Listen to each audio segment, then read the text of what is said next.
नमस्कार. माझा महाकट्टा को प्रेझेंटेड बाय रामबंधू अचार आणि पापड, quick heal, co powered by Chandukaka Saraf jewels, Barwa skin therapies, Pune merchant cooperative bank limited, Chitale dairy, Trinity college Pune, partnered by Finolex pipes, rummy circle आणि Mahaurja, mobility partner shine आणि digital partner ABP live. कर्तृत्ववान माणसांच्या आयुष्यामध्ये 16वं वर्ष हे अत्यंत महत्त्वाचं असतं. संत ज्ञानेश्वरांनी ज्यावेळी ज्ञानेश्वरी लिहिली तेव्हा त्यांचं वय होतं 16 वर्ष. छत्रपती शिवाजी महाराजांनी पहिला किल्ला जिंकला त्यावेळी त्यांचं वय होतं 16 वर्ष. माधवराव पेशव्यांनी ज्यावेळी पेशवाईची सूत्र हाती घेतली त्यावेळी त्यांचं वय होतं 16 वर्ष. कर्तृत्ववान माणसांच्या आयुष्यात या 16व्या वर्षाच्या टप्प्याला अत्यंत महत्त्व आहे. असाच एक युवा उद्योजक आपल्या देशातल्या, आपल्या महाराष्ट्रातला, ज्यानं 16व्या वर्षी जेनेरिक औषधांचा व्यवसाय सुरू केला. जेनेरिक आधार या आपल्या कंपनीच्या माध्यमातून देशातल्या सर्वसामान्य माणसांना स्वस्त दरामध्ये औषधं उपलब्ध करून देण्याचं व्रत त्यानं हाती घेतलं आणि त्याच्या या कामगिरीनं, त्याच्या या संकल्पनेनं रतन टाटाही अत्यंत इम्प्रेस झाले आणि त्यांनी त्याच्या या उद्योगामध्ये गुंतवणूक केली. अर्जुन देशपांडे हे त्या व्यावसायिकाचं नाव. आज केवळ देशभरात नाही तर जगभरामध्ये करोडोंची उलाढाल तो या व्यवसायाच्या माध्यमातून करतोय. आज महाकट्ट्याच्या निमित्तानं आपण त्याच्याशी संवाद साधूया. अर्जुन, तुला विनंती आहे की तू व्यासपीठावर यावं आणि त्यासोबतच राजीव सरांनाही विनंती की त्यांनी व्यासपीठावर यावं. अर्जुन, 16व्या वर्षी मुलांना आपण नेमकं कोणत्या साईडला जावं हेही बऱ्याचदा कळत नाही. सायन्स घ्यावं, आर्ट्स घ्यावं, पुढं काय करायचं असं विचारल्यानंतर नीट उत्तर देता येत नाही. अशा 16व्या वर्षामध्ये एक स्वतःचं स्टार्टअप करावं आणि देशाच्या औषधाच्या बिझनेसचा सगळा चेहरा मोहरा बदलून टाकावा असं तुला स्वप्न पडावं आणि नंतर त्या स्वप्नामध्ये साक्षात रतन टाटांनीही तुला साथ द्यावी हे अत्यंत स्वप्नवत वाटेल असं एखाद्या मराठी मुलाच्या बाबतीत जे तुझ्या बाबतीत घडलेलं आहे. तर त्यामुळं अर्थातच पहिला प्रश्न की इतक्या छोट्या वयामध्ये इतकं मोठं स्वप्न कसं काय तुला मुळात पडलं आणि ते म्हणजे ते साकार करण्यासाठी थांबण्यापेक्षा आपण आत्ताच त्याची सुरुवात करावी असं म्हणून ते तू म्हणजे सुरुवात करून ते साकारही करून दाखवलंस. हे घडलं कसं? म्हणजे हे चमत्कार वाटेल असं काहीतरी आहे. आणि आज तुझ्या व्यवसायाची जी काही प्रचंड उलाढाल आहे, माझ्या मते 1500 कोटी, तर 1500 कोटीची उलाढाल असलेला एखादा उद्योजक जेमतेम वयाच्या 20-22ला असावा तर हे फार आश्चर्यकारक आहे. तर तुझ्या बाबतीमध्ये हे सगळं घडलं कसं? पहिले तर म्हणजे 16 एजला मी जे सुरुवात केलं तर तो एक 16 एजच माझ्याकरता खरं एक इन्स्पिरेशन राहिले आपल्या माझ्या लहानपणापासून. कारण की जसं की आता सांगत होत्या की छत्रपती शिवाजी महाराज आपल्या सगळ्यांकरता एक आदर्श आहेत आणि त्यांच्याकडनं आपण इन्स्पिरेशन घेऊन म्हणजे मला वाटते की 16वं वर्ष ह्याच्यामध्ये नवीन काहीतरी गोष्टी घडून आणू शकतात आणि ती सेम गोष्ट माझ्याबरोबर घडली त्या काळामध्ये.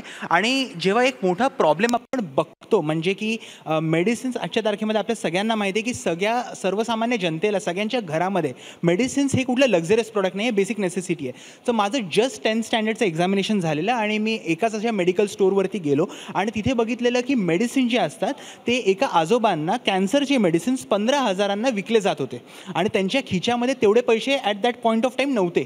आणि मी ते सगळं बघत असताना सिच्युएशन त्या आजोबांना विचारलं कसले औषधं आहेत अँड ऑल. तर त्यांनी सांगितलं त्यांच्या वाईफला कॅन्सर होता आणि दर महिन्याचं मेडिसिनचं बिल 15,000 रुपये येतं आणि त्यांचा मुंबईमध्ये मुलगा जो आहे तो ऑटो रिक्षा चालवत होता. सो मी ते मेडिसिनचं नाव सहज आपल्या गुगलवरती टाकून बघितलं आणि मला कळलं जे 15,000 मेडिसिन्स विकले जात होते that was just manufactured 3,000 rupees. 3,000 रुपये म्हणजे cost of the manufacturing was 3,000 and selling price of 15,000 rupees. So मला वाटलं की हा एक खूप मोठा गॅप आहे, खूप मोठा प्रॉब्लेम आहे, तो मला कुठे ना कुठेतरी सॉल्व्ह केला पाहिजे. सुरुवातीच्या काळामध्ये असं कुठेच नव्हतं की एवढी मोठी कंपनी घडून आणायची आहे ऑर समथिंग लाईक दॅट. पण एक फक्त विचार होता, त्याला एक्झिक्युशन मला करायचं होतं. तर मी फक्त 15,000 रुपयांनी मी सुरुवात केली त्या बिझनेसची. म्हणजे मी आता जस्ट येताना तोच विचार करत होतो. 4 वर्षापूर्वी ABP माझाच आपला ब्रेकफास्ट स्टॉक्स होते. तर तेव्हा ज्ञानदाताई होती, त्यांनी मला सकाळी गाडी माझ्या माझ्या ब्रेकफास्ट टॉकला पाठवलेली आणि तो माझा इंटरव्ह्यू माझा फर्स्ट म्हणजे ह्याच्यातला इंटरव्ह्यू होता. आता तर सगळीकडनं चालू आहे. तर मला वाटते ती सुरुवात असते, ती सुरुवात फक्त मी केली. आणि मला वाटते की जेव्हा आपण सुरुवात करतो काहीतरी चांगल्या हेतूनी तर गोष्टी घडत जातात आणि तीच आज गोष्ट घडली. आणि आज मला वाटते जी सुरुवात आपण 4-5 वर्षापूर्वी केलेली, आज आपण देशामध्ये फक्त मुंबई, दिल्ली, बँगलोर सोडून म्हणजे एका छोट्या छोट्या गावांमध्ये आज आपलं स्टोअर ऑपरेटिंग आहे आणि तिकडनं लोकांना दर दिवसाला लाखो रुपयांची बचत होते मेडिसिनच्या बिलावरती. सो मला वाटते की ते मी फक्त एक विचार होता आणि 16 वर्षात त्या गोष्टी एक स्टोअरपासून सुरुवात झाल्या सर आणि मग ते आज इथपर्यंत पोचलं. नाही, आता 16व्या वर्षी मेडिकलच्या दुकानामध्ये एका आजोबांना ती कॅन्सरची औषधं खरेदी करायची होती, ती त्यांना परवडत नव्हती, हे तू बघितलंस आणि तुला असं वाटलं की याच्यासाठी काहीतरी केलं पाहिजे. तर मग आपण एक स्टार्टअप सुरू करावं त्यासाठी हे कसं काय झालं, म्हणजे ते तू केलंस कसं? कारण माझी खात्री आहे की देशातल्या म्हणजे महाराष्ट्रातल्याच नाही, देशातल्याही हजारो लाखो तरुणांसाठी तुझी स्टोरी जी आहे ती खूप प्रेरणा देणारी आणि नवीन दिशा दाखवणारी अशी ठरू शकते. पण मुळामध्ये की तुझ्या मनामध्ये तो म्हणजे जेव्हा तू हे बघितलंस की त्या आजोबांना औषधं परवडत नाही आहेत, मग पुढं काय झालं? तू तो विचार घेऊन तू घरी गेलास, मग पुढं तू काय केलंस? तू ते गुगल सर्च केलंस, पुढं काय झालं? अशी कंपनी करावी असं कसं काय आलं तुझ्या मनात? पहिली गोष्ट जेव्हा मी गुगलवरती सर्च केलं त्याच्यानंतर मी विचार केला ती जी मेडिसिन्स आहेत आपण डायरेक्ट घरपोच लोकांपर्यंत कसे ॲफोर्डेबल रेट्समध्ये देऊ शकतो. तर मला कळलेलं की मॅन्युफॅक्चरिंग म्हणजे जिकडनं मेडिसिन्स बनतात तिथे तर एवढ्या ॲफोर्डेबल रेट्सला ते लोक बनवतातच आहेत आणि जे MNCs फक्त त्यांचं नाव लावतात त्याच्यावरती त्याच्या 3,000 रुपयांची कॉस्ट 15,000 होते. तर मला सुरुवातीकडे तर माझ्याकडे पैसे नव्हते एवढे की मी सगळ्या ऑनलाईन काहीतरी सुरू करू आणि सगळ्यांना 140 करोड लोकांना घरी बसून मेडिसिन्स देऊ.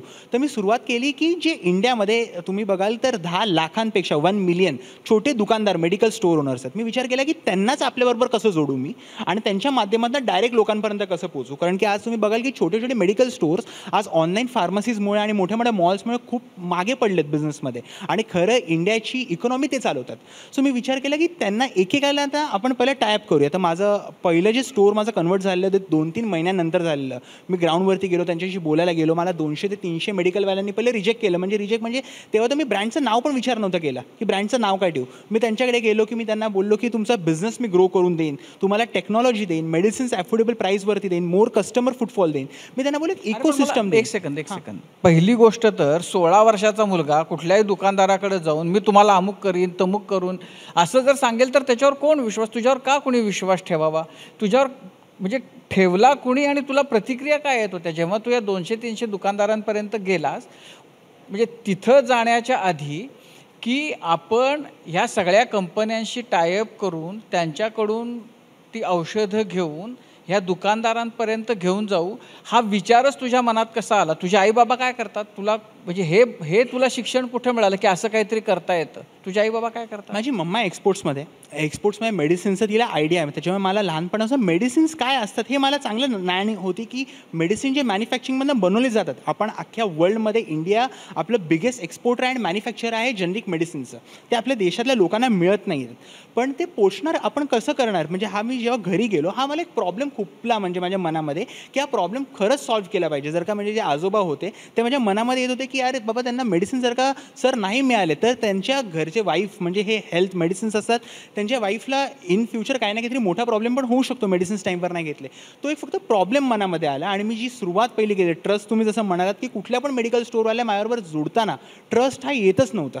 पण मी पहिलं जे मेडिकल माझं सुरुवात माझी जे इनॉग्रेशन केलं ते मी घरी सांगून पण नाही केलं. कारण की आईवडिलांना पण सांगितलं असतं तर त्यांनी पण म्हणाले असते की आत्ता हे सगळं करायचं वय नाही आहे तुझं, तू बाकी फोकस कर. तर इव्हन मी तर म्हणेन की आईवडील पण तुमच्यावरती त्या एजला विश्वास नाही ठेवणार. कारण की आपण असं आयुष्यामध्ये काही केलं नसतं की कोण आपल्यावरती विश्वास ठेवेल. पण मला वाटते की जे आयडिया माझ्याकडे होती, माझं पहिलं स्टोअर मी माझे पैसे 15,000 रुपीज अरेंज केलेले आणि तेव्हा माझं पहिलं स्टोअर मी चालू केलं.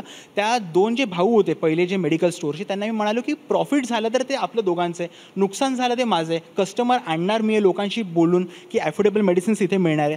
तर मला वाटते तिकडनं ती एक पहिल्या स्टोअरची सुरुवात झाली आणि ज्या दिवशी इनॉग्रेशन होतं स्टोअरचं त्याच्या आदल्या रात्री मी माझ्या घरी सांगितलं. आणि तेव्हा मी आईबाबांना बोललो की बाबा हे जर का झालं तर खूप ओरडले मला. तेव्हा मी बोललो की जर का 6 महिने मी करून बघतो, जर का झालं तर कितीतरी लोकांचं भलं होईल त्याच्यामध्ये. आणि मी मॅन्युफॅक्चरिंगमधनं डायरेक्ट कॉन्टॅक्ट करून मेडिसिन्स अवेलेबल करून दिले त्या दुकानदाराला, जे त्याला आधी 1-1 लाख रुपयाला मिळत होते ते त्याला 20,000-30,000ला मिळायला लागले. त्याची प्रॉफिटेबिलिटी पण वाढली आणि लो इन्व्हेस्टमेंटमध्ये वाढली. सो त्याच्यामध्ये एक इकोसिस्टम तेव्हा तयार झाली आणि माझं पहिलं मेडिकल स्टोअर खरंच खूप चांगलं सक्सेस झालं आणि मग तिकडनं ती जर्नी सुरू झाली. मग that was a thing sir. पण मग आपल्या ब्रँडला नाव द्यावं हे कसं आलं बरं? तुझं शिक्षण कुठं झालं? ठाण्यामध्ये. कुठल्या शाळेमध्ये होता? मी DAV स्कूलमध्ये होतो आणि मग 12th पण तिकडनंच केलं आणि दॅट मध्ये ठाणा फुल मतलब माझं full born and brought up I am in Thane itself. हां, तर मग ब्रँडचं नाव द्यायला पाहिजे. हे आपलं स्टार्टअप आहे ते सगळं त्याचं रजिस्ट्रेशन अमुक तमुक ज्या सगळ्या गोष्टी केल्या पाहिजेत. हे ज्ञान तुला कोणी दिलं? कसं मिळालं ते? नेटवरती मी खूप सर्च करायचो. म्हणजे मी त्याच्यानंतर व्हिडिओज ऑनलाईन बघायला लागलो. मग मला वाटते की सगळ्या स्टेप्स छोट्या छोट्या मतलब नेटवरती आजकाल सगळ्या अवेलेबल आहेत. मी म्हणजे यूट्यूबवरती सर्च करायचो. पहिलं तर मी माझा ट्रेडमार्क जो जनरिक आधार हा ट्रेडमार्क आहे तो मी 6 ते 1 वर्ष मी टाकला पण नव्हता रजिस्ट्रेशनला, कारण की मला माहीतच नव्हतं. आणि जेव्हा जनरिक आधार हे एकदम सिम्पल वर्ड आहे. आज तर सगळ्या घराघरांमध्ये आपण पोहोचलो आपल्या मेडिसिनच्या माध्यमातून. जनरिक आणि आधार फक्त एवढं होतं की जनरिक मेडिसिनचा लोकांना सपोर्टचा अर्थ आहे आधार. मी होतं ते क्लब केलं आणि ब्रँडचं नाव बनवलेलं तेव्हा आणि त्याच्यानंतर ते सुरुवात झाली तिकडनं. सो मला वाटते की ब्रँडच्या नावापेक्षा किती मोठा प्रॉब्लेम आपण सॉल्व्ह करतो त्याच्यानेच एक खूप मोठे $1 बिलियन कंपनी इन फ्युचर बनू शकते. सो मी तिकडनं ती सुरुवात केलेली ब्रँडच्या नावाची आणि मग ते चांगलं होत गेलं सर. पण मग एकदा जनरिक आधार असं हेच नाव होतं का आणखीन काही वेगवेगळ्या ऑप्शन्सचा विचार केला होता तेव्हा? जनरिक इंडियाचा विचार केलेला, जनरिक भारतचा विचार केलेला या सुरुवातीला. पण जनरिक आधार हे सगळ्या सामान्य जनतेपर्यंत एक कनेक्टिंग मला वाटलं. त्याच्यामुळे जनरिक आधार मी तेव्हा ते नाव ठेवलं. आणि मग कॉम्बिनेशन तुम्ही जर का बघाल जनरिक आधारचं म्हणजे आता इथे मागे येईल तर आय स्टँड्स फॉर इंडिया आणि तो आपण ऑरेंज केला आहे. आणि आपले बोर्डमध्ये नाही तर सगळीकडे जनरिक आधारच्या लोगोमध्ये इंडियाचा फ्लॅगचा कलर रिप्रेझेंट करतो आपण. सो मी तेव्हा तो विचार केला की आपण इंडियाच्या लोकांकरता करतोय आणि तिकडनंच मग त्या जर्नीची सुरुवात झालेली सर. पण मग हे करताना मग तू पुढं शिकणं बिकणं चालू ठेवलंस का ते सगळं सोडून दिलं आणखीन फक्त बिझनेस करत राहिला? मला वाटते म्हणजे 12th केल्यानंतर तुम्ही मी 100% यात फोकस झालेलो. कारण की मला वाटते की फॉर्मल एज्युकेशन मी मानतो की आपण जर का मी कोणाशी कम्युनिकेट करतोय काही गोष्टी शिकतोय फार्मामध्ये. So that is really very important innovative. आज मला ऑक्सफर्ड युनिव्हर्सिटीसारख्या युनिव्हर्सिटीजने ऑन्टरप्रेनरशिपमध्ये MBA पण ऑफर केलं आहे. But that will go about the process. जर का ती अपॉर्च्युनिटी तुमच्या मनामध्ये येते ना at age of 16 or age of 60 मला वाटते त्या अपॉर्च्युनिटीवरती कॅच होल्ड करणं त्या टायमिंगला it is really necessity of the thing. आणि मला वाटते की आता यूथने खरं समजलं पाहिजे की what ever opportunity you have in your hand work on that. म्हणजे आज आपलं यूथ म्हणजे मी खूप यूथला भेटतो की 30 इयर्स 35 इयर्सपर्यंत त्यांना माहीत नसतं आयुष्यात करायचं काय. मला वाटते ते डायरेक्शन मिळणं इन द टीन एज ते खूप गरजेचं आहे आणि मला वाटते की we should focus on that. नाही ते तुला मिळालं म्हणजे मला माहिती नाही की त्याच्या आधी शाळेमध्ये तू असाच फोकस्ड होतास का? शाळेमध्ये किती मार्क मिळायचे वगैरे. पण त्याला आता त्या सगळ्या गोष्टी फिजूल आहेत कारण तू आता तुझ्या क्षेत्रामध्ये आता इतकी कामगिरी केलीस की तुला शाळेमध्ये म्हणजे छान पास होत होतास ना वगैरे असं प्रश्न विचारण्यात आता काही अर्थ नाही. पण कोणत्या टप्प्यावर म्हणजे किती दुकानं झाल्यानंतर रतन टाटांची तुझ्या आयुष्यात एंट्री झाली? पहिलं तर एक म्हणजे गमती मी परवा स्कूलमध्ये जाऊन आलेलो. माझ्या प्रिन्सिपलनी मला मॅम मी बोलवलेलं परवाच्या दिवशी आणि त्या दिवशी मी आठवत होतं म्हणजे मी 9th-10th असताना म्हणजे मी असं काही फर्स्ट बेंचर वगैरे कधीच नाही राहिलो. मी बॅक बेंचर ॲव्हरेज स्टुडंट होतो. मी एवढा काय स्कॉलर वगैरे स्टुडंट नव्हतो. तेव्हा टीचर्स मला बोलायच्या खूप ओरडायच्या. आता परवा मला टीचर म्हणाले की नाही हमको पता था की बेटा कुछ तो आप अच्छा. सो मला वाटते की आणि परवाचीच गोष्ट आहे आणि नाही पण प्रिन्सिपल मॅमचं असणार सगळ्या टीचरचं खूपच चांगला माझ्या स्कूलचा माझ्या आयुष्यात खरं मोठा रोल राहिला आहे आणि तो डिसिप्लिन मला स्कूलनी दिला आहे माझ्या आणि त्याच्याकरता really appreciate for that as well. आणि येस येस तर मग आता मी तुला विचारत होतो की कोणत्या टप्प्यावर किती दुकानं झाल्यानंतर जेनरिक आधारमध्ये आणि तुझ्या आयुष्यामध्ये रतन टाटांची एंट्री झाली? मला वाटते माझे 25-30 आउटलेट झालेले. म्हणजे पहिला जो एक फर्स्ट इयर होता माझा त्याच्यामध्ये मला सगळ्यात मोठं एशियातनं अवॉर्ड मिळालेलं जेव्हा आपण कव्हर केली माझी न्यूज. ऑन्टरप्रेनर ऑफ एंटायर एशियामधनं मी I was the first among. तुझं वय किती होतं? I was just 16 that time. 16 आणि 17च्या मध्ये होतो मी आणि आय वॉज मतलब selected amount 300 youngsters from entire Asia. म्हणजे तिकडच्या सगळ्या गव्हर्नमेंटनी सिलेक्ट केलेल्या मुलांमध्ये आपला स्टार्टअप सगळ्यात इनोव्हेटिव्ह प्रूव्ह झाले आणि हेल्थकेअरमध्ये इनोव्हेटिव्ह आणि रिव्होल्युशनरी स्टेप आपली होती. सो तिकडनं ते अवॉर्ड मला मिळालं. त्याच्यानंतर आपले 25-30 स्टोर्स असतील. माझं पहिलं टेडेक्सचं टॉक म्हणजे टेडेक्स ग्लोबली खूप रेकग्नाइज आहे. माझं पहिलं टेडेक्सचं टॉक खूप जास्त व्हायरल गेलेलं. पण सांग की टेडेक्सवाले तुझ्यापर्यंत कसे पोहोचले? माझ्या स्टोरीज आहेत ना ते ऑनलाईन मी टाकायचो, ऑनलाईन सगळ्या अपलोड्स करायचो. तिकडनं टेडेक्सपर्यंत त्या गोष्टी पोचल्या. माझ्या नेटवरती मला वाटते सुरुवातीच्या काळामध्ये काही न्यूजवाल्यांनी ह्या गोष्टी तिथपर्यंत मतलब न्यूजच्या माध्यमातून सोशल मीडियात तोचपासून खूप बूम झालं. कोविडच्या आधीची गोष्ट आहे. तर मला वाटतं टेडेक्सनी मला पहिला अप्रोच केलं. त्यांचं सगळ्यात मोठं गेटवेचे इव्हेंट झाले इंडियामध्ये. So I was an speaker over there. म्हणजे मी तेव्हा खूप नर्वस. मी आता म्हणतो व्हिडिओ बघाल तो एकदमच नर्वस. मी आत्ता बघतो आणि आत्ताच्या कम्युनिकेशन स्किल्समध्ये it is a huge kind of difference. पण मला वाटते तेव्हा तो व्हिडिओ रतन टाटा सरांनी तेव्हा तो बघितलेला की how and 16-17 years old kid is changing the dynamics of pharma industry. त्यांना खूप आनंदित झाले ते आणि त्यांनी मला पहिल्या मीटिंग करता बोलवलेलं. आणि तेव्हा मी त्यांच्याकडे जेव्हा मीटिंग सेटअप झालेली तेव्हा मला यकीन मतलब एकाला बिलीफ पण नव्हतं होत की खरं असं होऊ शकतं का. पण जेव्हा मी त्यांना भेटलो, माझी फक्त 15-20 मिनिटाची मीटिंग अरेंज झालेली सर. आणि त्याच्यानंतर जेव्हा मी त्यांना भेटलो, इन्व्हेस्टमेंटचा पर्पज पण नव्हता. मला वाटलं होतं आशीर्वाद देतील, समजून घेतील, तेच खूप मोठी गोष्ट आहे माझ्याकरता. पण माझी ती 15 मिनिटाची मीटिंग सर चालली 2 तास. आणि 2 तास चालल्यानंतर देखील रतन टाटा सरांनी सांगितलं की मला फक्त मेंटरशिप नाही द्यायची आहे, पण मला इन्व्हेस्टमेंट देखील करायची कंपनीमध्ये. मग तिकडनं ती जर्नी सुरुवात झाली. मग त्यांचे आशीर्वाद घेऊन आज आपण देशातले मतलब 3000 आउटलेट्स आहेत आपले आणि आपण चांगलं काम देशामध्ये त्यांच्या आशीर्वादाने करतो आणि त्यांचं स्वप्न साकार करतो आहे. हेल्थकेअरमध्ये त्यांचं स्वप्न आहे की लोकांना गावागावांमध्ये आज पण मी देशामध्ये जेवढा फिरतो म्हणजे छोट्या छोट्या गावांमध्ये बंगाल असेल, उत्तर प्रदेश असेल, मला वाटते की आज पण तिथे ॲक्सेसिबिलिटी ऑफ मेडिसिन्स हा खूप मोठा प्रॉब्लेम आहे. Affordability is a secondary part. मग गावागावांमध्ये आज पण सिनियर सिटिझन्सला, वुमन्सला एका गावातून दुसऱ्या सिटीमध्ये मेडिसिन्स विकत घ्यायला यायला लागतं. मला तो प्रॉब्लेम सॉल्व्ह करायचा आणि रतन टाटा सरांचं तेच स्वप्न जे आपण आज करतो.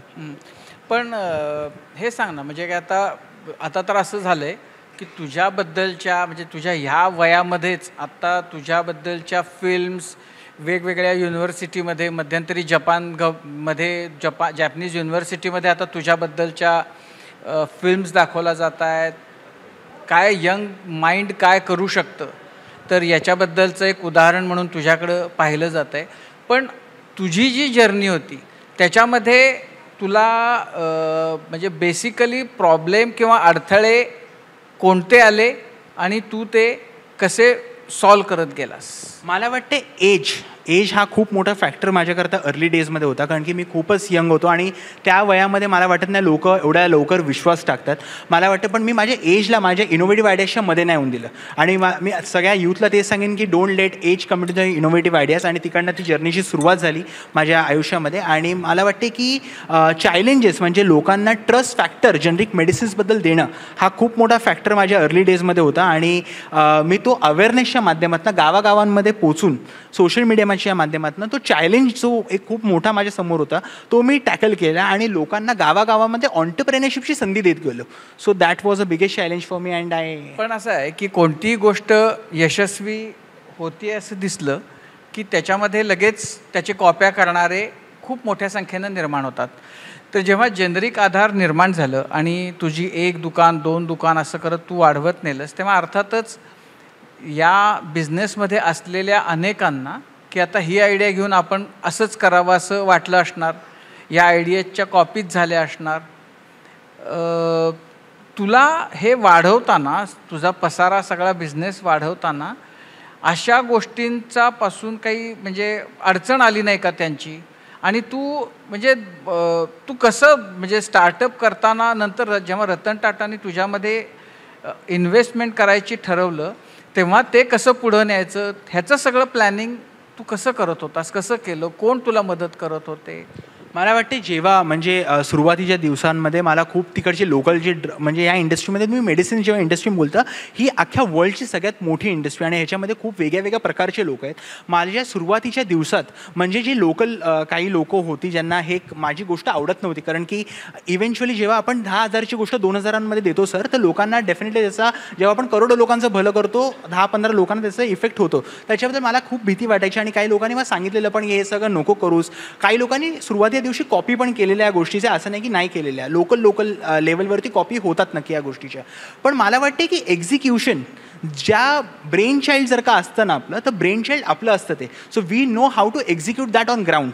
आणि मला वाटते की सुरुवातपासून आत्तापर्यंत ज्या गोष्टी होत गेल्या त्याच्याकरता planning is definitely necessity. The future vision is very necessity. आणि मला वाटते की आयडियाज आणि execution is very important, because ideas आपल्या सगळ्यांकडे आहेत, पण जोपर्यंत आपण तो एक्झिक्युशनमध्ये आयडिया आणत नाही तोपर्यंत it is not any kind of thing. म्हणजे I always say that in entrepreneurship always stands for execution. आणि मी ते एक्झिक्युशन करत गेलो आयडियाजचं. आणि मला वाटते की ते करत असताना डेफिनेटली लोकांनी मतलब सुरुवातीच्या दिवसांमध्ये सिनियर सिटिझन्स आणि जे माझे कस्टमर्स होते ते माझ्याकडे रिपिटिव्ह होत गेले. त्याच्यानंतर मी सुरुवातीपासून डे वनपासून we are a profitable venture. So त्याच्यामुळे त्या गोष्टी प्लॅनिंग चांगली टीम हायर केली आणि मग त्याच्यानंतर त्या गोष्टी अजून होत गेल्या. सर रतन टाटांनी इन्व्हेस्टमेंट केली तुझ्या फर्ममध्ये, त्याला किती वर्ष झाली आता? 3.5 वर्ष आता. आणि किती केली होती त्यांनी? ती अनडिस्क्लोज्ड आहे, पण he is an minority stakeholder in to the company. पण मग आता ते मायनॉरिटी आणखीन कोणी मायनॉरिटी स्टेक होल्डर? पण म्हणजे मतलब मी जेव्हा आपल्या इंडियाचा यूथ आउट ऑफ इंडिया जातो जॉब करायला, मी माझ्या एज ऑफ 20 इयर्समध्ये आपण जपानवरनं सगळ्यात मोठा फंड म्हणजे सॉफ्ट बँकचा नंतरचा जो फंड आहे बियॉन्ड नेक्स्ट व्हेंचर, त्यांनी आपल्या कंपनीमध्ये मोठी इन्व्हेस्टमेंट केली आणि आपण इंडियाच्या 10,000 लोकांना आपण त्याचं एम्प्लॉयमेंट दिली आहे. सो मला वाटते की त्याच्यानंतर जपानमधनं इन्व्हेस्टमेंट आलेली आपल्या कंपनीमध्ये. आता तुझ्यासाठी काम करणाऱ्यांची संख्या किती आहे? आपण डायरेक्टली आपण जर का आता बघितलं तर we have employed around 850 people. Indirectly directly we have employed around 10,000 people across the nation. हो, तर असं की म्हणजे तुझं वय आत्ता 22 आहे, तर 22व्या वर्षी तू 10,000 जणांना इनडायरेक्टली म्हणजे नोकऱ्या किंवा त्यांचं संसार, त्यांचं घर तू चालवतोयस. तू वयाच्या 80व्या वर्षी तुझं काय किती असतील, तर काय अंदाज आहे तुझा? नाही, मला वाटते की आपलं इंडिया आपल्याला ॲज पर इकॉनॉमिक म्हणजे माझं विजन फक्त माझ्यापुरतं सीमित नाही, पण आपल्या देशाकरता सीमित आहे. कारण की मला वाटते आपण इंडियाला म्हणजे आपण म्हणतो की फ्युचरचं आपल्याला US बनवायचं नाही. आपल्या इंडियाकडे प्रोडक्टिव्हिटी आहे, पोटेन्शियल आहे. आपण फक्त आपल्या इंडियाला इंडिया जरी बनवलं ना आणि ते आपल्या यूथला करायचं आहे, मला वाटते ते मला करायचं आहे. जेव्हा आपण हे विचार घेऊन चालू ना तर आपण आपल्याकरता पण नक्कीच चांगलं करू आणि आपल्या देशाकरता पण नक्कीच चांगलं करू. तर हा विचार आपल्या इंडियाच्या यूथला म्हणजे इफ यू सी सर, इंडियामध्ये 140 करोड लोक आहेत आणि त्याच्यापैकी we are the biggest amongst the youth populated country आपली. आपल्या यूथकडे जर का नीट स्किल्स असतील आणि जर का नीट डायरेक्शन जर का त्यांना मिळालं, सो आपल्याला इंडिया बनण्यापासून कोण नाही रोखू शकणार. आणि हे काम मला नक्कीच माझ्या 80व्या वयापर्यंत नक्कीच करायचं आहे. अर्जुन, खरं तर मला म्हणजे हे सगळं ऐकताना खूप उत्सुकता आहे, म्हणून प्रश्न विचारते की तू 12व्या वर्षी फोकस्ड होऊन ही कंपनी काढली. कंपनीत 12वी झाल्यानंतर मला हे सगळं ऐकताना प्रश्न पडला की कंपनी चालवायची म्हणजे किती विषय असतात. म्हणजे कंपनीशी संबंधित लॉज असतात, तुझा जो विषय आहे मेडिसिनचा तो असतो, HR सारखा 850 लोक तुझ्याकडे काम करतात. तुला असं वाटतं की नाही आता आपल्याला काहीतरी हे सगळं हा पसारा सांभाळायचा, तर काहीतरी वेगळ्या प्रकारचं फॉर्मल एज्युकेशनही घेतलं पाहिजे, की तुला तज्ज्ञांची टीम मदत करते ती पुरेशी वाटते? मला वाटते की सुरुवातीपासून म्हणजे मी कधीच विचार नव्हता केला. तर आपण जेव्हा सुरुवात करतो, जेव्हा आपण एवढा मोठा विचार करून जर का आपण प्लॅनिंग एवढं मोठं करून जर का सुरुवात करू, तर आपण कधीच यशस्वी एवढ्या लवकर होऊ नाही शकत. म्हणजे मी माझी सुरुवात जेव्हा केलेली तेव्हा मला वाटतं टू व्हीलरपासून मेडिकल टू मेडिकल सुरुवात केली आणि एवढा मोठा तेव्हापासून काही मी प्लॅन नव्हता. तर तुला 2 व्हीलरचं लायसन्स पण नव्हतं? नाही, 2 व्हीलर म्हणजे तेव्हा तर सर नाही, विदाऊट गिअरचं होतं ना 16व्या वर्षात. नाही, विदाऊट गिअरचं होतं माझ्याकडे, 16चं होतं मी तेव्हा. पण जेव्हा मेडिकल टू मेडिकल मला जायचं होतं सर, तेव्हा मला वाटते की तेव्हाच्या काळामध्ये मी तेव्हापासून सुरुवात केली आणि तेव्हा टीम बिल्डिंग और समथिंग लाईक दॅट ते माझे म्हणजे एवढं तर मला कळत पण नव्हतं तेव्हा. त्या गोष्टी होत जातात. म्हणजे जर का आपण काही गोष्टी सुरुवात करतो ते automatically that is an process driven. आणि मला वाटते माझ्या डे वनपासनं that was an process buildup. या लेवलनंतर म्हणजे एवढं झालं पाहिजे. आणि ते मला वाटते स्टोर टू स्टोर जेव्हा आपण एक्सपॅन्ड करतो, टीम टू टीम करतो. मग मी कधीच विचार नव्हता केला की जपानचे सगळ्यात मोठे इन्व्हेस्टर माझ्या कंपनीमध्ये इन्व्हेस्ट करतील, पण ती गोष्ट होत गेली. मला वाटते ती एक शक्ती असते. आपण जेव्हा चांगलं काम करोडो लोकांचं करतो, ती शक्ती आपल्या चालवते आणि त्या गोष्टीने आपल्या करायचं काम. मला ना अर्जुन, आता तू बोलताना म्हणजे आम्ही सगळे वयानं तुझ्यापेक्षा मोठे आहोत म्हणून तुला अरे जारे करत सगळेजण बोलतोय. पण असं आहे की आज तू इतकी मोठी कंपनी चालवतोयस, इतक्या लोकांना तू, तर अनेकांसाठी आता तू सर, साहेब, असं असं झालेलं असणार इतक्या एबीपी कोवळ्या. करता अर्जुनच आहे, एबीपी करता आयुष्यभर. पण तू इतक्या कोवळ्या वयामध्ये तर म्हणजे तुझं ते जे ज्या वयामध्ये बाकी आणखीन गोष्टी अनेक करायच्या असतात ना, तर त्या सगळ्या राहून गेल्या तुझ्या. काय सर, म्हणजे जसं की जसं की जे 16 ते 22 मध्ये जी मुलं करतात ते संजू राठोडनी जे सांगितलं. करायला. त्याच्याकरता तुम्ही आमची इन्स्पिरेशन आहात. नाही. पण असं की म्हणजे मुद्दा असा की इतक्या लहान वयामध्ये मला तर तुझं म्हणजे त्या वयाचंच आणि तू जे काही साध्य केलंयस तेवढ्या याच्यामध्ये त्या कौतुकातनं मी बाहेरच येऊ शकत नाही आहे खरं सांगायचं तर. पण आत्ता म्हणजे तू बाहेर जातोयस जगभरामध्ये, तरुणांना इन्स्पायर करतोयस, व्याख्यानं देतोयस, तू काय सांगतोस तरुणांनी काय केलं पाहिजे? तुझं काय त्यांच्यासाठीचं व्हिजन असतं? जेव्हा जपानमध्ये जातोस तिथल्या तरुणांशी बोलतोस, तू काय सांगतोस त्यांना? मला वाटते आज खरंच वर्ल्ड बदलतंय. मला वाटते इंडिया, फर्स्टली मी इंडियाबद्दल बोलेन की इंडिया खरंच चेंज होते, वर्ल्ड चेंज होते. आज म्हणजे मला 13-13 वर्षाची सर 14-14 वर्षाची मुलं जेव्हा भेटतात, मी जेव्हा सुरुवात केली त्याच्यापेक्षा पण कमी वयाची जेव्हा मुलं मला भेटतात, ते मला बोलतात की भैया दादा की हमको भी बिझनेस करना है, हम लोग क्या आयडिया पे काम करे, हम लोग क्या बिझनेस करे. मला वाटते हा माइंडसेट चेंज होतोय. हा माइंडसेट जेव्हा आपल्या देशाचा, आपल्या वर्ल्डचा जेव्हा चेंज होतात ना, आता आपण म्हणतो की युनिकॉर्न्स बिल्ड होत आहेत आपल्या इंडियानी. नेक्स्ट फ्युचर 10 इयर्समध्ये आपण $1 ट्रिलियन कंपनीज बनवल्या पाहिजे, $1 बिलियन कंपनी बनवल्या पाहिजे. पहिले आपला माइंडसेट नीट करायला पाहिजे. आपलं माइंडसेट जर का आपल्या यूथचं नीट असेल, मी त्यांना ते सांगतो की आपण सुरुवात छोट्यापासून करा, हॅव पेशन्स. आज जेव्हा मला 13-13 वर्षाची मुलं येऊन बोलतात की हमको कुछ तो करना है नया, सो दॅट मीन्स दॅट त्यांची एक इच्छाशक्ती आहे. जर का आपली एक इच्छाशक्ती असते, म्हणजे जनरिक आधार सुरू केल्यापासून एकही दिवस असा नाही गेला की सकाळी उठल्यानंतर मी बोलतो की मला कुठे जायचं नाही आहे. ते एक नवीन ऊर्जा असते डेली, कारण की आपल्याला माहिती आहे की आपण रिस्पॉन्सिबल आहे आपल्या अख्ख्या दिवसाकरता. सो मला वाटते that kind of vision or the mindset every youth should have in future. नाही, मला तो प्रश्न होता, अशीच परत उत्सुकता आहे म्हणून की तू 22 वर्षाचा आहे आणि तू इतकी मोठी कंपनी चालवतेस. तुझ्याबरोबर 12वीत असलेले 3 मित्र कुठलेही जवळचे काय करतात आत्ता? मला असं वाटते की सक्सेस सगळ्यांकरता इज डिफरंट. मी असं नाही म्हणेन की ते काय वाईट करतात और समथिंग लाईक दॅट. सगळे मला वाटते आयुष्यामध्ये कुठे ना कुठेतरी काही ना काहीतरी नवीन करत असतात. आणि म्हणजे त्यांनी आता जस्ट मला वाटते माझ्या एजच्या माझ्या फ्रेंड्सने आता जस्ट त्यांचं ग्रॅज्युएशन त्यांचं कंप्लीट झालं आहे लास्ट म्हणजे 2024मध्ये. मला वाटते की it is not just about the age what I started early, it can be any age, but we have to start something or whatever we are doing. मतलब मी असं नाही म्हणत आहे की आपण सगळेच अदानी अंबानी बनू, पण जर का आपण कुठल्या अदानी अंबानी बनणाऱ्याला पण उभं करण्याला करता पण मदत जरी केली as a that team also, that is also big achievement. So मला वाटते की दॅट माइंडसेट आपलं यूथने असलं पाहिजे. जे काय करते ते मनाने करा. आणि मला वाटते की माझ्या फ्रेंड्सला और माझ्या क्लोज सर्कलला मी तेच नक्की नेहमी सांगतो. पण तुमच्या घरामध्ये उद्योगाच्या बद्दलचं वातावरण होतं? कारण सर्वसाधारण मराठी कुटुंबांमध्ये आणि पुण्या मुंबईतल्या बिझनेस म्हणजे नोकरी बरी काय, नोकरीच चांगली अशी सर्वसाधारण भावना असते. तुझ्या घरामध्ये वातावरण काय होतं? नाही, माझी मम्मा जॉब करायची. माझ्या बाबांचा छोटासा ट्रॅव्हलचा बिझनेस होता आणि बिझनेस म्हणजे छोटासा कार रेंटलचा बिझनेस होता. तो मला घरामध्ये असं वातावरण वगैरे लहानपणापासून नव्हतं. मी 1-2 BHKमध्ये राहणारा, मतलब मला वाटते की आपलं ABPवाल्या काय रिपोर्ट्सला माहिती पण असेल. तर माझ्या घरी आलेले मला वाटते 4 वर्षापूर्वी माझा इंटरव्ह्यू घ्यायला. सो त्यांनी ते घर पण बघितलं. मला वाटते की बिझनेसचं असं काही वातावरण वगैरे नव्हतं. मला वाटते ती सुरुवात होती म्हणजे, आणि माझ्याकडे काय गमवायलाच नव्हतं. ₹15,000 जर गमवले जरी असते तरी 15,000च गेले असते. जेव्हा तो माइंडसेट असतो ना, तर आपल्याला तिकडनं बनवायचंच आहे काहीतरी.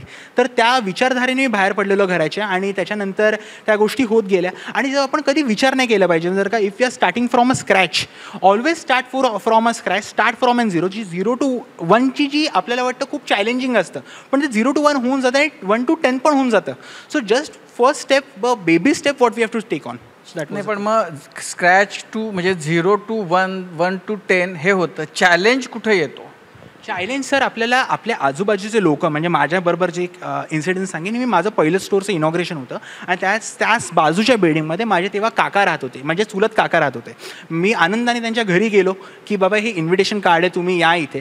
ते मला तेव्हा म्हणालेले की यार हे सगळं का करतोयस, हे सगळं नाही चालणार अँड एव्हरीथिंग. म्हणजे त्यांनी मला पहिल्याच दिवशी जेव्हा मी द्यायला गेलो त्यांनी कार्ड मला निगेटिव्ह केलं की मला वाटते की चॅलेंजेस हाच येतो की आपण आजूबाजूच्या लोकांबरोबर जेव्हा आपण डिस्कस करतो की हे मी काहीतरी करतोय, तर लोक तुमच्यावर ट्रस्ट नाही करणार. तुम्हाला स्वतःवरती ट्रस्ट करायचं आहे, तुम्हाला कोणाचं ऐकायचं नाही आहे. मी तेव्हा त्यांचं ऐकलं नाही आणि मी करत गेलो ती गोष्ट, त्याच्यामुळे आज इथपर्यंत आलो. जर का तुम्ही बोलणार की 10 लोकांचं मी ऐकायला जाईन, मी त्यांची ॲडवाईस घ्यायला जाईन की बिझनेस करू का नको, तर लोक बोलणार आहेत नाही नको करूस.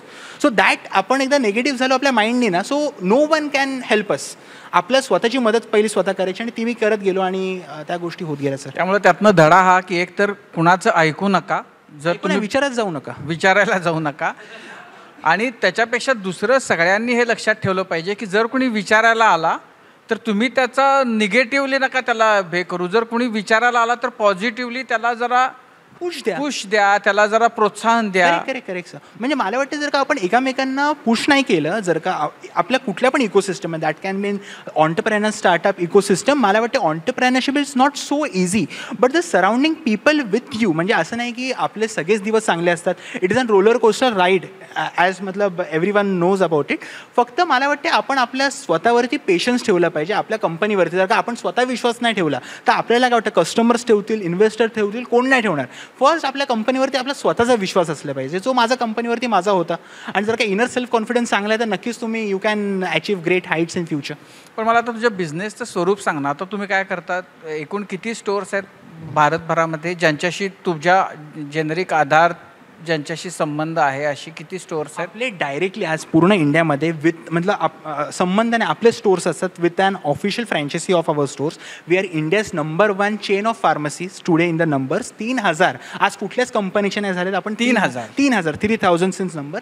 आज आपण म्हणजे नेपाळच्या बॉर्डरवरती जे इंडियाचं कोपरा आहे, परवाच मी आगरतला त्रिपुरामध्ये ओपनिंग केलं, बांगलादेशच्या कोपऱ्यामध्ये. फक्त मी महाराष्ट्र, उत्तर प्रदेशमधलं आपण छोटे म्हणजे हे जे मोठे मोठे आपले राज्य आहेत ह्याच्यावरती फोकस करतो. पण ह्याच्याबरोबर छोटे छोटे जे पार्ट आहेत, छोटे छोटे जे राज्य आहेत, म्हणजे नॉर्थ ईस्ट झालं, आपलं कच्छ झालं, आपलं साऊथ इंडिया झालं. आज आपण साऊथ इंडियामध्ये सगळ्यात जास्ती प्रेझेंट झालो आहे. तर मला वाटते की आज आपण जेव्हा मी 3000 आउटलेट्स बोलतो तर 3000 लोकांना मायक्रो ऑन्टरप्रेनर पण बनवलं मी.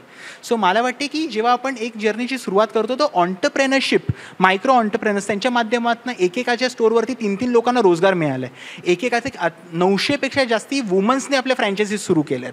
आज आपले मला वाटते 400 जास्ती अधिक डॉक्टर्सने आपल्या फ्रँचायझी सुरू केल्यात. सो मला वाटते की that is one of the important pillar. आपण लोकांना घडवत गेलो पाहिजे, त्याच्यानेच ती इकोसिस्टम एक बनते आणि इकोसिस्टमने एक मोठं युनिकॉर्न्स काइंड. तर आता ही जी 3000 स्टोअर्स आहेत देशभरामधली, तर मग त्याच्यासाठी ही जेनेरिक मेडिसिन्स बनवणाऱ्या कंपन्यांशी तुझं टायअप आहे, ते बनवतात आणि तू ह्या सगळ्या 3000 स्टोअर्सना सप्लाय करतो? Yes. We directly purchase from the मतलब जे लोक MNC कंपनीज करतात, मॅन्युफॅक्चरिंग करतात. So machines for us also and for MNC companies also from where we buy the मतलब ब्रँडेड जेनरिक प्रोडक्ट्स. तर मशीन सेमच, API सेम आहे. त्या साईडला त्यांचे पॅकेजिंगचे लोक बसले असतात, या साईडला आपले बसलेले असतात. मेडिसिन्स निघतात सेम मशीनवरनं. आपण तीच गोष्ट त्यांच्याकडनं परचेस करतो मॅन्युफॅक्चरिंगकडनं 10 रुपयाला. MNCs पण परचेस करतात 10 रुपयाला. जे त्यांचं नाव लावतात ते विकतात 1000ला. मी तीच गोष्ट विकतो 100 रुपयाला, बिकॉज माझ्याकडे मिडलमॅनची चेन नाही आहे मध्ये. मी डायरेक्ट वेअरहाऊसमधनं आपल्या येतं आणि डायरेक्ट रिटेलपर्यंत पोचतं. आपल्याला होलसेल डिस्ट्रीब्युटर, सप्लाय, CNF वगैरे आपण नाही ठेवलं. डायरेक्ट लोकांना बेनिफिट त्याचा मिळतो. डॉक्टरांनी चिठ्ठीत जे औषध लिहून दिलं आहे तर तेच घ्यायला पेशंट किंवा त्याचे नातेवाईक हे जातात. तर इथं विषय असा येतो की त्यांनी दिलेलं औषध तेच घ्यायचं आहे किंवा मग आपल्या दुकानामध्ये आपण आता जनरली कोणतंही एखादं प्रोडक्ट किंवा वस्तू घेताना ते किती रुपयाला, किती ठिकाणी किती रुपयाला मिळतं आहे हे सगळं बघून मग विचार केला जातो की आपण कुठून बाय करायचं आणि कुठून घ्यायचं आहे. तर हे तुमच्यासाठी किती आव्हानात्मक होतं की आता तुम्ही 15,000 रुपयाचं औषध जर तुम्ही 2,000 किंवा 3,000ला देताय, तर हे करताना त्यांची पावलं इतपत वरावी ह्यासाठीचं जे आव्हान होतं आणि आता इतका प्रतिसाद मिळतो यामुळेच तर तुमचे एवढे नंबर्स वाढलेत दुकानांची वगैरे. तर ही जर्नी कशी होती, म्हणजे हे नंबर्स कसे इथपर्यंत आले? सुरुवातीला तर खूप चॅलेंजिंग होती, कारण की मला वाटते की सुरुवातीला डॉक्टर्स म्हणजे तेव्हापर्यंत गव्हर्नमेंटचा ऑफिशियल रूल नव्हता आला 2019पर्यंत की सगळ्या डॉक्टर्सनी कंपल्सरी जेनरिक मेडिसिनचं मॉलिक्यूल नाव लिहायचं. मला वाटतं 2 वर्षापूर्वी माझ्या राष्ट्रपती मॅडमच्या भेटीनंतर हे विषय अजून चांगला मार्गी लागला. आता सुप्रीम कोर्टने, राष्ट्रपती मॅडमनी, प्राईम मिनिस्टर सरांनी ऑर्डर दिली आहे की सगळ्या डॉक्टर्सनी कंपल्सरी जेनरिक मॉलिक्यूल सजेस्ट करायचे लोकांना, नॉट एनी पर्टिक्युलर ब्रँडने. म्हणजे आता आपल्या जेनरिक मेडिसिन्स करता ओव्हरऑल सांगतो, जेनरिक मेडिसिन्स आज आपल्या देशामध्ये सगळे मॅन्युफॅक्चर जेव्हा ऑर्डर घेतात ना, तर आपण एक्सपोर्ट पण करतो, तर जनरिक मेडिसिन्सनी करतो. सो पॅरासिटामॉल, आपण कोविडमध्ये ऐकलं असेल, रेमडिसिविर, हायड्रॉक्सिक्लोरोक्विन, हे सगळे मॉलिक्युलची नाव आहेत. आपण त्या नावाने लोकांपर्यंत पोहोचवतोय. सो मला वाटतं सुरुवातीला ही खूप मोठी चॅलेंज होती, पण आता ही आपण टॅकल करतोय. डायरेक्ट लोक आपल्या स्टोर्सवरती येत आहेत, ज्यांना आधी 10,000 5,000चं बिल येत होतं, ते आपण 2,000 रुपयांवरती आणतोय. आणि त्याच्यामुळे लोकांचा आर्थिक रुपयाने, म्हणजे मी एक म्हणेन की जर का आपण कोणाचं इन्कम नाही वाढू शकत, तर आपण लोकांचा एक्सपेन्स नक्की कमी केला पाहिजे, तरच आपलं देश पुढे जाणार आहे. आणि त्याच्यावरूनच मी सर काम केलेलं सर. नाही, या सगळ्यामध्ये राष्ट्रपती म्हणजे राष्ट्रपती भवनामध्ये राष्ट्रपती कुणीही असोत, असं गेल्या 2 राष्ट्रपतींच्या बाबतीत असं दिसलं की तुझ्यावर त्यांचं खूप जास्त प्रेम आहे. म्हणजे आत्ताच्या राष्ट्रपती तर तुला वेळोवेळी म्हणजे तुला भेटायला बोलवतात किंवा तू भेटतोस आणि त्यांचं विशेष प्रेम आहे. हे काय, कसं निर्माण झालं हे तुझं आणि द्रौपदी मुर्मू यांच्यामध्ये जे आता नातं निर्माण झालेलं आहे? कसं तू पहिल्यांदा भेटलास, काय झालं होतं? मॅडम, द्रौपदी मॅडमबद्दल बोलायचं झालं तर मला वाटते खरंच खूप जास्ती ट्रायबल लोकांकरता, देशाच्या नागरिकांकरता त्यांना काम करायची खूप जास्त इच्छा आहे. म्हणजे जेव्हा माझी पहिली भेट त्यांच्याबरोबर मॅडमबरोबर झालेली, तेव्हा मला त्यांनी विचारलं की आप आदिवासी लोगों के लिए क्या क्या काम करते हो, ट्रायबल लोगों के लिए क्या क्या काम करते हो. तो मी त्यांना सांगितलं तेव्हा की मी असं आपण आदिवासी पाड्यांमध्ये पण आपण स्टोर्स आहेत आपले खूप साऱ्या राज्यांमध्ये. त्याच्यानंतर मी त्यांना समजवलं, सगळ्या गोष्टी त्यांना खूप आवडल्या. विदिन 3 महिन्यांमध्ये तुम्हाला माहिती असेल, बालासोरला ट्रेनची ट्रॅजेडी झालेली, बालासोरमध्ये ट्रेनचा ॲक्सिडेंट झालेला. तेव्हा तिथे कुठले पण मोठ्या मोठ्या कंपनीज अवेलेबल नव्हत्या. देवाच्या कृपेने आपले 3 स्टोर बालासोरमध्ये, ओडिसामध्ये अवेलेबल होते. तेव्हा राष्ट्रपती मॅडमनी तेव्हा सांगितलेलं की एका रात्रीमध्ये आपण 50पेक्षा जास्ती फार्मासिस्ट तिथे पाठवले आपण मुंबईवरनं, आणि फ्री ऑफ कॉस्ट सगळे मेडिसिन्स आपण अवेलेबल करून दिले तिकडे लोकांना. त्याच्यानंतर राष्ट्रपती मॅडमला तो पण कार्य माझं खूप आवडलं. त्यांनी परत मला बोलवून घेतलं. मग तिकडनं राष्ट्रपती मॅडम आणि त्यांच्या आशीर्वादाने अजून म्हणजे मला प्रेरणा खूप चांगली मिळाली. आणि that was a thing sir. इतर राज्यांमध्ये मेडिसिनल गरजेचे आपण आत्ताच उल्लेख केला, म्हणजे बंगाल किंवा छोट्या छोट्या राज्यांमध्ये. महाराष्ट्रात अजून मेडिसिन्सची गरज किती आहे, क्वांटिटी वाईज आणि क्वालिटी वाईज? खूप जास्ती आहे. महाराष्ट्रामध्ये जर का तुम्ही बघाल की मी मतलब छोट्या छोट्या जिल्ह्यांमध्ये तुम्ही जाता, जेव्हा छोट्या छोट्या पाड्यांमध्ये जेव्हा जाता, तर आज पण म्हणजे अवेलेबिलिटी ऑफ द मेडिसिन्स हा खूप मोठा कन्सर्न आहे. म्हणजे तुम्ही सगळेच महाराष्ट्रामध्ये फिरत असाल, तुम्ही बघाल की आज पण नेसेसरी मेडिकेशन, कॅन्सरचे जर का मेडिकेशन्स आहेत, नाही तर कुठले हाय अँड अँटीबायोटिक्स आहेत, त्यांना एका विलेजमधून दुसऱ्या शहरांमध्ये यायला लागतं. मला वाटते आज आपण बाकी राज्यांमध्ये खूप गव्हर्नमेंटबरोबर काम करतोय. हॉस्पिटल्सच्या आतमध्ये आपण आपले काउंटर्स गव्हर्नमेंट सुरू करून देते. मला वाटते महाराष्ट्रामध्ये पण ही गोष्ट आपण लवकरच करू, आणि मला वाटते महाराष्ट्राच्या लोकांना अजून त्याचा काही ना काहीतरी फायदा आपण नक्की उपलब्ध करून देऊ, पण करायची काळाची गरज आहे ती. म्हणजे सर्वसाधारणपणानं आपल्या आयुष्यामध्ये म्हणजे किंवा कोणत्याही मेडिकल स्टोअर्समध्ये किती औषधं असतात, किती प्रकारची, असं मी विचारतो. एसक्यूज जर का तुम्ही बघाल तर मेजॉरिटी एका मेडिकल स्टोअरमध्ये 1000पेक्षा जास्ती एसक्यूज असतात. एसक्यूज म्हणजे वेगळे मॉलिक्युल्स. आता कुठलं टेल्मिसाटन त्याची स्ट्रेंथ वेगळ्या असेल, ॲझिथ्रोमायसिन त्याची स्ट्रेंथ वेगळ्या असेल. जर का तुम्ही बघाल तर 1000 ते 1500 एसक्यूज सगळ्या मेडिकलमध्ये अवेलेबल असतात. आणि मला वाटते की एक सगळ्या मतलब नॉर्मल फॅमिलीजला डायबिटीज झालं, ब्लड प्रेशर झालं, गॅस्ट्रो झालं, कार्डियक झालं, हे मेडिसिन्स त्यांना एकदा घेतले ना, त्यांना आयुष्यभर घ्यायला लागतं. ते दर महिन्याचा एक्सपेन्स होतो त्यांच्याकरता. आणि मला वाटते कोणी मेडिसिन्स घ्यायला जातं तर ते खुश होऊन जात नाही मेडिकलमध्ये. जेव्हा ह्याच विषयावरती आपण जेव्हा त्यांचे पैसे कमी करतो, सो तो एक खूप मोठा फायदा होतो. आणि मेडिकल्समध्ये 1000. पण मग हे जे साधारण 1000 ते 1200 जे काही एसक्यूज काय जे तू म्हणतोस, तर त्याच्यापैकी जेनरिक किती आहेत का सगळ्याचे जेनरिक अवेलेबल आहेत? 95% जेनरिक अवेलेबल आहेत. 95% of the medicines across India त्याचे जेनरिकच आहेत. पण त्या काय कंपनीज त्यांना, आता जर का एक्झाम्पल मी तुम्हाला देतो, पॅरासिटामॉलचं कुठल्या कंपनीकडे खूप जास्ती पैसे आहेत, ते ठाण्यामध्ये येऊन त्या पर्टिक्युलर ब्रँड बनवून टाकतील. कुठल्या कंपनीकडे खूप जास्ती पैसे आहेत, ते पुण्यामध्ये येऊन त्या एका XYZ कंपनी ब्रँड बनवतील. ते जे ब्रँड पुण्यामध्ये ते ठाण्यामध्ये जेनरिक बोललं जाईल, आणि ठाण्यामध्ये जे ब्रँड आहे ते पुण्यामध्ये जेनरिक बोललं जाईल. सो मला वाटते की ती जी इकोसिस्टम आहे ती आपण कुठे ना कुठेतरी ब्रेक केली, आणि डायरेक्ट सगळ्या स्टोअरच्या माध्यमातून all products under one roof affordable रेट्सला आपण दिले. सो तो एक इनोव्हेटिव्ह कॉन्सेप्ट होता. अर्जुन, आजही आपल्या देशामध्ये काही औषधं अशी आहेत की जी खूप महाग आहेत, आणि आता जेनेरिक औषधं किंवा जेनेरिक आधार औषधं ज्याही किमतीला विकेल ती किंमत मॅन्युफॅक्चरिंगपेक्षा थोडीशी वरती असणार. त्यामुळे मॅन्युफॅक्चरिंगची किंमत प्रत्येकाला द्यावीच लागणार. माझा प्रश्न आहे की भारतामध्ये इतर जगाच्या तुलनेत औषधाच्या मॅन्युफॅक्चरिंगची किंमत कशी आहे? जास्त आहे की कमी आहे? खूप कमी आहे. मॅन्युफॅक्चरिंगची किंमत खूप कमी आहे जगाच्या तुलनेत. बट मार्केटिंग जेव्हा म्हणजे त्याच्यावरती कोण MRP म्हणजे जर का तुम्हाला प्रॅक्टिकल तुम्ही रिसर्च पण करू शकता याच्याकरता, मॅन्युफॅक्चरिंग कॉस्ट ही 10 रुपये असते आणि त्याच्यावरती MRP चढवली जाते 500,000 रुपये. So this is wrong. पण ह्याच्यावर कंट्रोल नाही आहे का? ह्याच्यावर कोणी कंट्रोल ठेवायचा? अशा हे असतात ना की ते ICWA वगैरे अशी लोक असतात की ज्यांनी प्रॉफिटचं मार्जिन किती असावं हे बघून त्यांनी ते सर्टिफाय करायला लागतं की याची ही कॉस्ट आहे आणि त्याच्यावर एवढाच एक्स अमाऊंटचा मार्जिन घेऊ शकतात एखादं कोणताही ब्रँड. तर आपल्याकडे ते होत नाही का?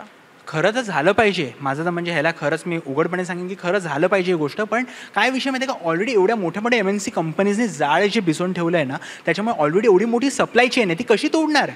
सगळ्यांना त्यांनी कमिट करून ठेवलं की ह्यांना 10%, ह्यांना 20%, ह्यांना 5%. तर त्यांना एंड ऑफ द डे करणं गरजेचं आहे. पण मला वाटतं आपल्या देशाच्या लोकांकरता हे ब्रेक होणं it is one of the necessary pillar. एक छोटासा प्रश्न होता.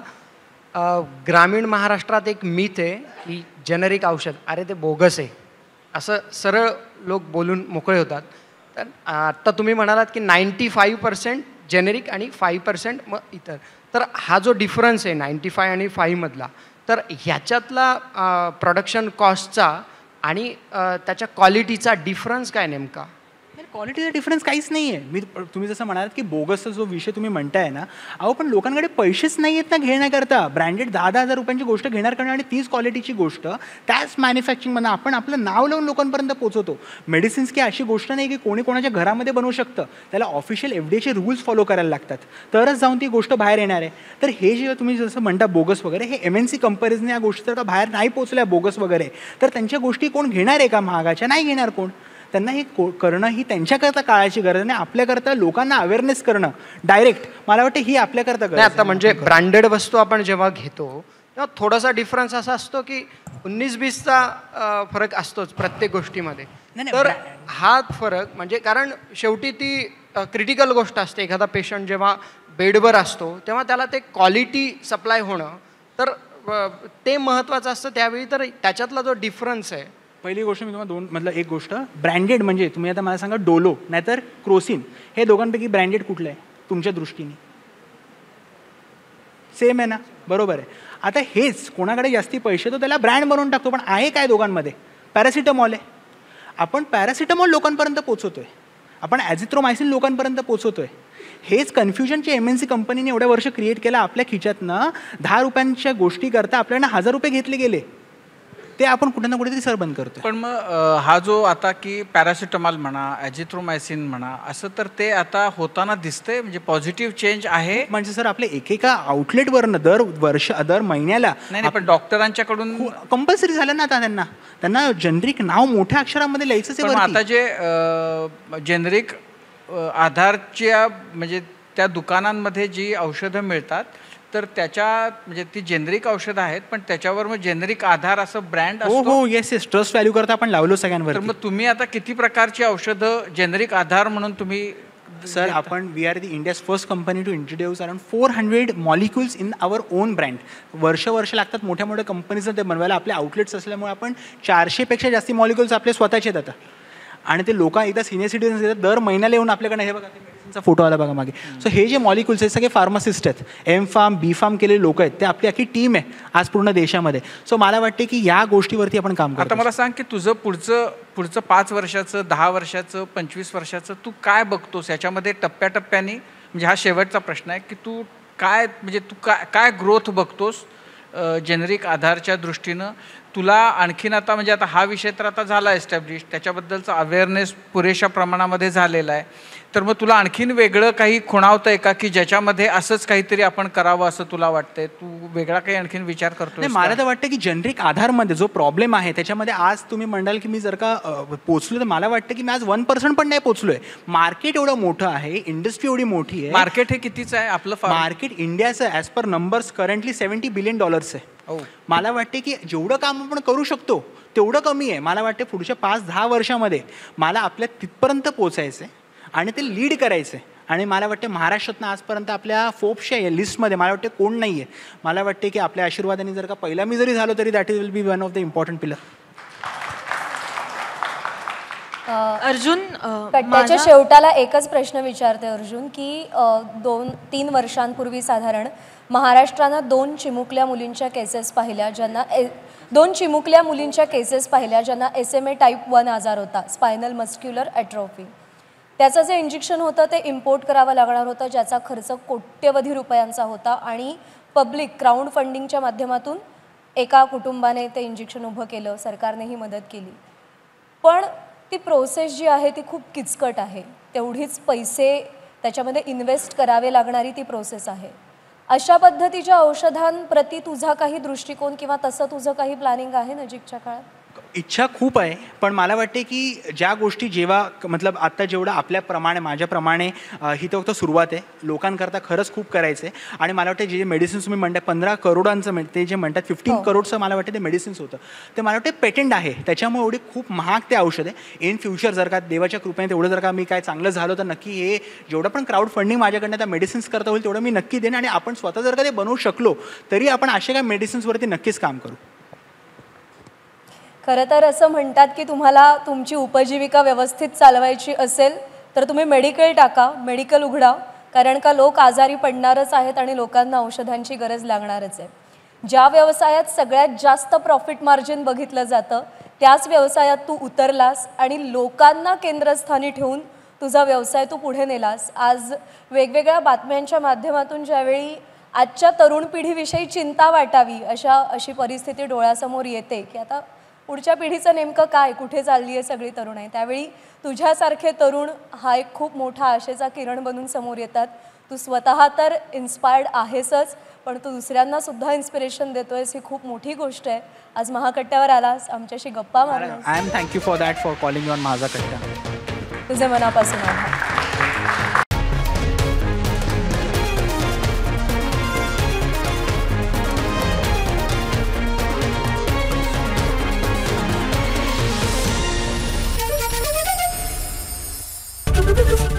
एबीपी माझा, उघडा डोळे बघा नीट.